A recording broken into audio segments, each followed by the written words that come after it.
La légende du loup-garou est née à une époque où on avait une perception bien particulière du loup. Au XIIe siècle, le loup avait la réputation d'être un animal terrible, dont la morsure était venimeuse parce qu'il se nourrissait volontiers de crapauds.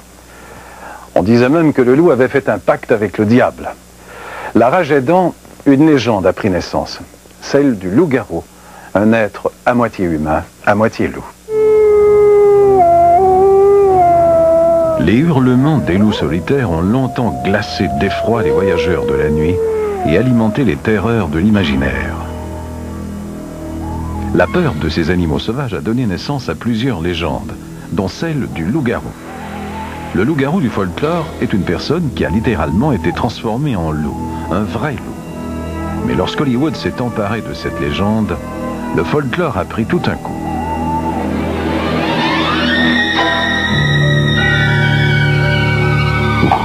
Le loup-garou de Hollywood ressemblait plutôt à un acteur qui a grandement besoin d'une coupe de cheveux. Et nous avons appris que chacun de nous, même le meilleur des chefs de famille, pouvait se transformer en loup-garou. Duncan, darling, this is Helen. These men have promised not to harm you.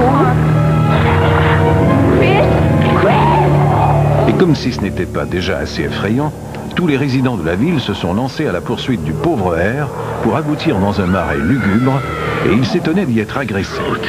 Il va de soi que tout le monde y va alors de son hypothèse sur la cause de tout cela. Whoever is bitten by a werewolf and lives becomes a werewolf himself. La légende originelle a vu le jour bien avant que l'on commence à inhumer les morts dans des cercueils à 2 mètres sous terre. Bien entendu, quiconque apercevait ces animaux à la lueur blafarde de la lune pouvait facilement les prendre pour des monstres. Et leurs récits ont donné naissance au mythe du loup-garou. Dans la mythologie et les légendes, le loup-garou est associé à la nuit, à un comportement sauvage et antisocial. Le loup-garou est souvent perçu comme une personne qui est devenue le diable ou le pantin des démons. Une autre hypothèse assez répandue voulait que le diable ait possédé un vrai loup et l'ait rendu fou furieux. En outre, de nombreux éléments démontrent que depuis des temps immémoriaux, les gens ont cru qu'ils pouvaient se transformer en loup.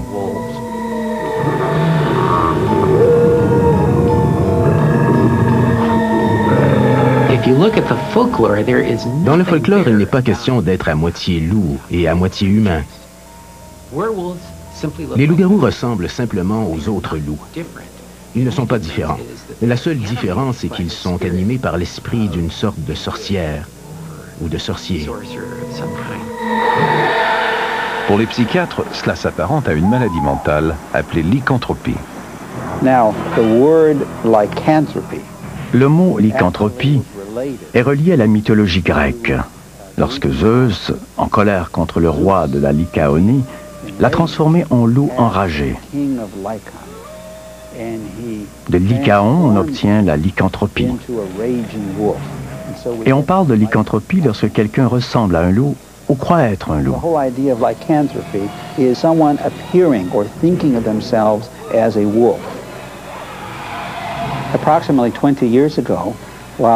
Il y a une vingtaine d'années, alors que je travaillais à la clinique interne de psychiatrie, j'ai découvert un cas de schizophrénie qui s'est avéré être un cas de lycanthropie.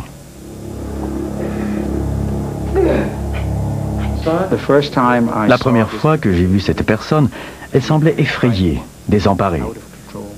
Elle était assise et s'agrippait à toutes sortes de meubles, alors qu'elle tentait d'expliquer ce qu'elle ne parvenait pas à expliquer.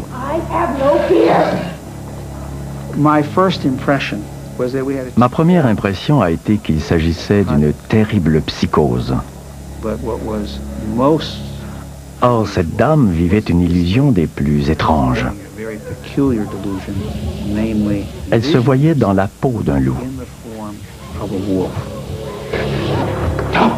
Selon le docteur Rosenstock, la femme était trop confuse pour décrire son comportement. Mais ses proches lui ont raconté ce qui s'était passé lors d'une récente réunion familiale. Elle était complètement dominée par une impulsion qui la poussait à se comporter comme un loup. We're thankful for the bounteous gifts of the earth, and that we're here as a family to share it.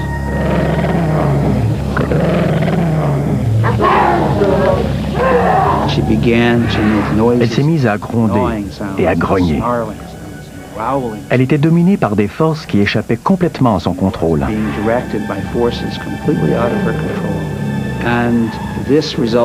On l'a ramenée chez elle et elle a semblé se calmer pendant un moment.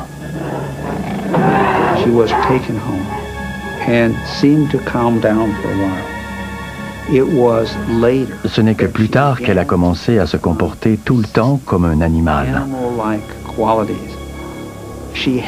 Elle avait des pulsions irrésistibles et de terribles obsessions.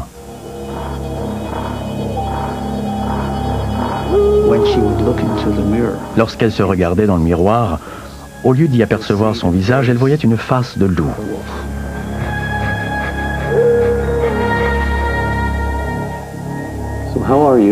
Le psychiatre a vu sa patiente tous les jours pendant son hospitalisation.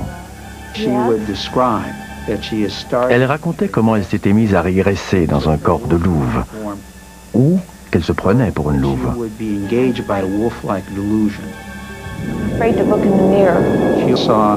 Elle voyait deux yeux différents. L'un était normal, mais l'autre semblait très malveillant.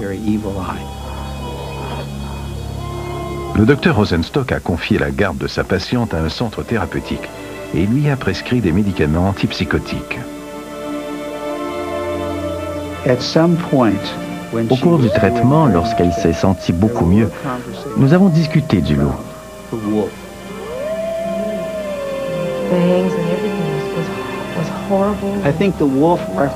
Je pense qu'à ses yeux, le loup était l'incarnation même du mal et qu'elle se percevait comme une pécheresse. L'ironie de tout cela, c'est que nous n'avons pas à craindre les loups. À moins d'être affamés ou blessés. D'habitude, ils ne s'attaquent pas aux humains. En fait, lorsqu'un membre de la bande se conduit mal et semble sur le point d'enfreindre les règles de la bande, ils le détruisent. Les gens ont une peur innée du loup. Nous ne réalisons probablement pas comment nous inculquons à nos enfants la peur du loup. Dans Les Trois Petits Cochons et Qui a peur du gros méchant loup, nous disons à nos enfants, voici un être très maléfique qui met votre vie en péril. Nous répétons à l'enfant de ne pas crier au loup. Sinon, un jour, il appellera à l'aide et personne n'ira le sauver. On leur dit même de ne pas gober leur nourriture comme un loup, sans quoi ils risquent de prendre la forme de cet animal.